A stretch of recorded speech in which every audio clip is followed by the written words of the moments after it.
ಸ್ನೇಹಿತರೆ, ಕನ್ನಡದ ಟಿವಿ ಚಾನೆಲ್ಗಳು ಈಗ ನೇರ ದ್ವೇಷ ಹರಡೋದಕ್ಕೆ ಸಜ್ಜಾಗಿವೆ.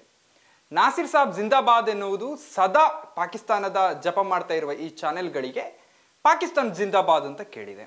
ಕನ್ನಡದ ಮಾಧ್ಯಮಗಳು ಸಂಜೆ ಆದ್ರೆ ಸಾಕು ಇಂತಹ ಹೇಟ್ ಡಿಬೇಟ್ಗಳನ್ನ ಬೇಕಾಬಿಟ್ಟಿಯಾಗಿ ನಾಚಿಕೆ ಬಿಟ್ಟು ಮಾಡ್ತಾ ಇದ್ದಾವೆ. ಮನೆಗಳಿಗೆ ದ್ವೇಷವನ್ನ ಹಂಚುತ್ತಾ ಇದ್ದಾವೆ.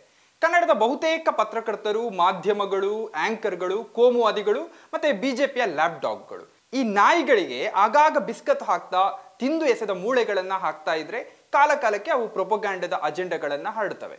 ಇದು ವಾಚ್ ಡಾಗ್ ಅಂತ ನಾವೇನ್ ಕರಿತೀವಿ ಮಾಧ್ಯಮಗಳ ಪರಿಸ್ಥಿತಿ. ಕಳೆದ 1 ದಶಕದಿಂದ ಕೇಂದ್ರದಲ್ಲಿ ಹಿಂದುತ್ವವಾದಿ, ನೆನಪಿರ್ಲಿ ಹಿಂದುತ್ವವಾದಿ, ಅದು ಹಿಂದೂ ಧರ್ಮ ಅಲ್ಲ, ಹಿಂದುತ್ವವಾದಿ ಬಿಜೆಪಿ ಸರ್ಕಾರ ಇದೆ. ಇದು ಹಂತ ಹಂತವಾಗಿ ಈ ದೇಶದಿಂದ ಪ್ರಜಾಪ್ರಭುತ್ವವನ್ನ ಕಿತ್ತೆಸೆಯುವ ಎಲ್ಲಾ ಪ್ರಯತ್ನಗಳನ್ನ ಮಾಡ್ತಾ ಇದೆ. ಈಗ ಈ ಕೆಲಸದ ವೇಗ 2 ಪಟ್ಟು ಹೆಚ್ಚಾಗಿದೆ. ಕೋಮು ಗಲಭೆಯೇ ಇವರ ವೋಟ್ ಬ್ಯಾಂಕಿನ ಕೀ. ಇದಕ್ಕೆ ಸಾಥ್ ಕೊಡೋದಕ್ಕೆ ಕನ್ನಡದ ಮಾಧ್ಯಮಗಳು ಹಿಂದೆ ಬಿದ್ದಿಲ್ಲ.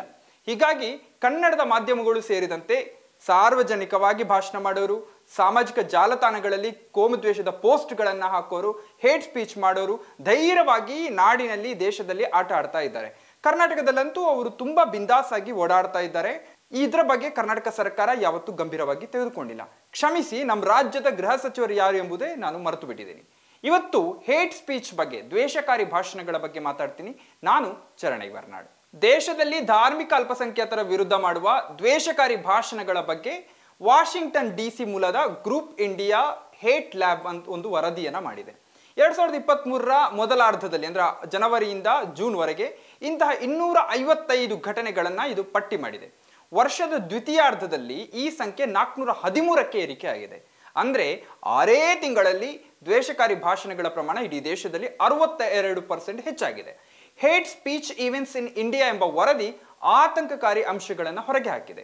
ಈ ವರದಿಯ ಪ್ರಕಾರ ಒಟ್ಟು 498 ಘಟನೆಗಳಲ್ಲಿ ಸುಮಾರು 75% ಘಟನೆಗಳು ನಡೆದಿರೋದು ಬಿಜೆಪಿ ಸರ್ಕಾರ ಇರುವ, ಬಿಜೆಪಿಯ ಆಡಳಿತ ಇರುವ ರಾಜ್ಯಗಳಲ್ಲಿ, ಕೇಂದ್ರಾಡಳಿತ ಪ್ರದೇಶಗಳಲ್ಲಿ, ಮತ್ತೆ ಈ ಪೊಲೀಸ್ ಮತ್ತು ಸಾರ್ವಜನಿಕ ಸುವ್ಯವಸ್ಥೆ ಕೇಂದ್ರದ ವ್ಯಾಪ್ತಿಯಲ್ಲಿ ಬರುವ ದೆಹಲಿಯಲ್ಲಿ. 36%, 239 ಘಟನೆಗಳು ಮುಸ್ಲಿಮರ ವಿರುದ್ಧ ಹಿಂಸಾಚಾರ ನಡೆಸುವಂತೆ ನೇರ ಕರೆಯನ್ನ ನೀಡಲಾಗಿದೆ.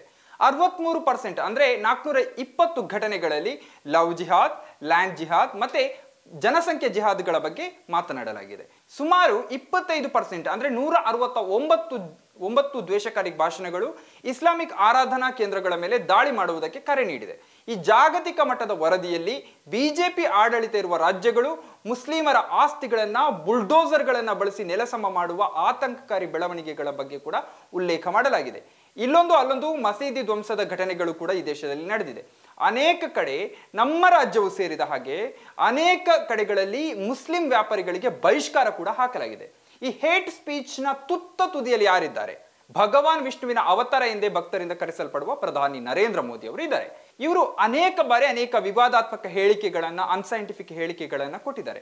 ಇವರು ಒಂದು ಕಡೆ ಬಟ್ಟೆಯಿಂದಲೇ ಮುಸ್ಲಿಮರನ್ನ ಕಂಡು ಹಿಡಿಯಬಹುದು, ಸಂಶಾನ್ ಕಬ್ರಿಸ್ತಾನ್ ಮತ್ತೆ ಪಿಂಕ್ ಕ್ರಾಂತಿ ಮೊದಲಾದ ಅವಿವೇಕದ ಹೇಳಿಕೆಗಳನ್ನ ಅವರು ಕೊಟ್ಟಿದ್ದಾರೆ. ಅಲ್ಲಿಂದ ಇವರ ಹೇಟ್ ಸ್ಪೀಚ್ ಆರಂಭ ಆಗುತ್ತೆ. ಅಲ್ಲಿಂದ ನೇರವಾಗಿ ಯಾರು ಬರ್ತಾರೆ ಅಂದ್ರೆ ಧರ್ಮ ಸಂಸತ್ನವರು. ಈ ಹಿಂದೂ ಧರ್ಮವನ್ನ ಉಳಿಸ್ತೇವೆ ಅಂತ ಹಿಂದೂ ಧರ್ಮವನ್ನ ಅವನತಿಗೆ ತಳ್ಳುತ್ತಾ ಇರುವಂತಹ ಅನೇಕ ಧಾರ್ಮಿಕ ಸಂಸ್ಥೆಗಳು ಇಂಥ ಹೇಟ್ ಸ್ಪೀಚ್ಗಳನ್ನು ಕೊಟ್ಟಿದ್ದಾವೆ. ಅಂಥದ್ರಲ್ಲಿ ನರಸಿಂಹಾನಂದನ್ ಅಂತವರು ಅನೇಕ ಬಾರಿ ಹಿಂಸಾ ಸಂದೇಶಗಳನ್ನು ಕೊಟ್ಟಿದ್ದಾರೆ. ಅದರಿಂದ ಗಲಭೆಗಳು ಕೂಡ ನಡೆದಿವೆ.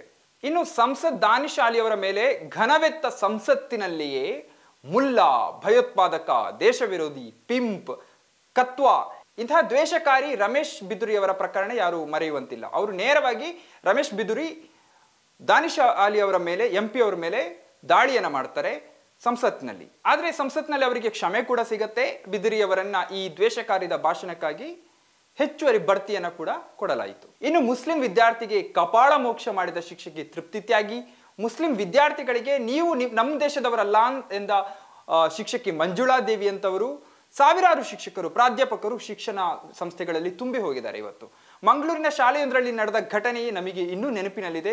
ವಿದ್ಯಾರ್ಥಿಗಳನ್ನ ಹೇಗೆ ಪ್ರಚೋದನೆ ಮಾಡಿದ್ದಾರೆ ಅಂತ. ಸಾವಿರಾರು ವರ್ಷಗಳಿಂದ ಸಾವಿರಾರು ಮತ, ಧರ್ಮ, ಸಂಸ್ಕೃತಿಗಳನ್ನ ತನ್ನ ಮಡಿಲಿನಲ್ಲಿ ಇಟ್ಟುಕೊಂಡು ಬೆಳೆದಿರುವ ದೇಶ ಭಾರತ. ಇದು ಇವತ್ತು ಪತನಮುಖಿಯಾಗುವ ಕಾಲದಲ್ಲಿ ನಾವಿದ್ದೇವೆ. ಭಾರತ ದ್ವೇಷದ ಮತ್ತೆ ಸುಳ್ಳು ಮಾಹಿತಿಗಳ ಫ್ಯಾಕ್ಟರಿ ಆಗ್ತಾ ಇದೆ. 1926ರಲ್ಲಿ ಮುಸಲ್ಮಾನನೊಬ್ಬ ಸ್ವಾಮಿ ಸಹಜಾನಂದನವರ ಹತ್ಯೆ ಮಾಡಿದಾಗ ಪತ್ರಿಕೆಗಳು ದ್ವೇಷ ಹರಡುವ ವರದಿಗಳನ್ನು ಪ್ರಕಟ ಮಾಡಿದ್ವು. ಆಗ ಮಹಾತ್ಮ ಗಾಂಧಿಯವರು ಯಂಗ್ ಇಂಡಿಯಾದಲ್ಲಿ ಈ ಪತ್ರಿಕೆಗಳನ್ನ ಬಹಿಷ್ಕರಿಸುವಂತೆ ಕರೆ ನೀಡಿದರು. ಗಾಂಧಿ ಹತ್ಯೆಯಾದಾಗ ಸರ್ದಾರ್ ವಲ್ಲಭಭಾಯಿ ಪಟೇಲ್ ಅವರು RSS ನ 2ನೇ ಸರ್ಸಂಚಾಲಕ ಮಾಧವ ಸದಾಶಿವ ಗೋಲ್ವಲ್ಕರ್ ಅವರಿಗೆ ಪತ್ರವನ್ನು ಬರೆದು RSS ದ್ವೇಷ ಹರಡ್ತಾ ಇದೆ ಅಂತ ಆರೋಪ ಮಾಡಿದ್ರು. ಅವರ ಎಲ್ಲಾ ಭಾಷಣಗಳು ಅಂದ್ರೆ ಮಾಧವ ಸದಾಶಿವ ಗೋಲ್ವಲ್ಕರ್ ಅವರ ಎಲ್ಲಾ ಭಾಷಣಗಳು ಕೋಮು ವಿಷಯದಿಂದ ತುಂಬಿವೆ. ವಿಷವನ್ನ ಹರಡಿ ಹಿಂದೂಗಳನ್ನ ಹುರಿದುಂಬಿಸ್ತಾ ಇದ್ದಾರೆ.